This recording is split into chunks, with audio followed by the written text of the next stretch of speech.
ఇల్లందులో CM వ్యాఖ్యలను నిరసిస్తూ మాజీ ఎమ్మెల్యే హరిప్రియ ఆధ్వర్యంలో పట్టణంలో ర్యాలీ చేపట్టారు. పట్టణంలోని అంబేద్కర్ విగ్రహం వద్ద మున్సిపాలిటీ గ్రామ పంచాయతీ సమస్యలపై నిరసన కార్యక్రమం నిర్వహించడంతో పాటు అంబేద్కర్ విగ్రహానికి వినతి పత్రాన్ని ఇచ్చారు. ఈ కార్యక్రమంలో మాజీ ఎమ్మెల్యేతో పాటు బీఆర్ఎస్ వ్యవస్థాపక సభ్యులు రాజేందర్, బీఆర్ఎస్ మున్సిపల్ కౌన్సిలర్లు, నాయకులు, పార్టీ శ్రేణులు పాల్గొన్నారు.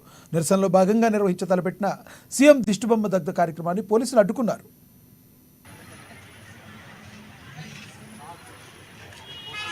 పారిశుద్ధ్య పరంగా ప్రజలకు మంచినీరు అందించాలి అనేసి కావలసినన్ని నిధులు గ్రామ పంచాయతీల మున్సిపాలిటీకి ఇవ్వడం జరిగింది. ముఖ్యమంత్రి గారి ఆనాడు కేసీఆర్ గారి ఆధ్వర్యంలో ఇదే మున్సిపాలిటీని మరి పారిశుద్ధ్య పరంగా అలాగే మంచినీటి సమస్యను కూడా సాల్వ్ చేసి బుగ్గవాగు చరిత్రలో ఎన్నడూ లేనట్టుగా ఇదే కౌన్సిలర్లు అందరి సహకారంతో ఆనాడు మొత్తం కూడా ప్రక్షాళన చేయడం జరిగింది. కానీ ఈ 8 నెలల కాలంగా మున్సిపాలిటీలో అనేక సమస్యలు నెలకొన్నాయి. కొంతమంది మరి జరుగుతున్నట్టుగా మరి సోషల్ మీడియాలో ప్రొజెక్ట్ చేస్తున్నారే తప్ప కౌన్సిలర్లు, బీఆర్ఎస్ కౌన్సిలర్లు వాళ్ళు స్వయంగా చెప్తా ఉన్నారు, మున్సిపాలిటీలో ఎక్కడా కూడాను కాలువల ప్రక్షాళన జరగట్లేదు, ఎక్కడి సమస్యలు అక్కడే ఉన్నాయి, సరిగా మందిని అందించే పరిస్థితి కూడా లేదు అనే ఒకటే మేము కోరుతా ఉన్నాము.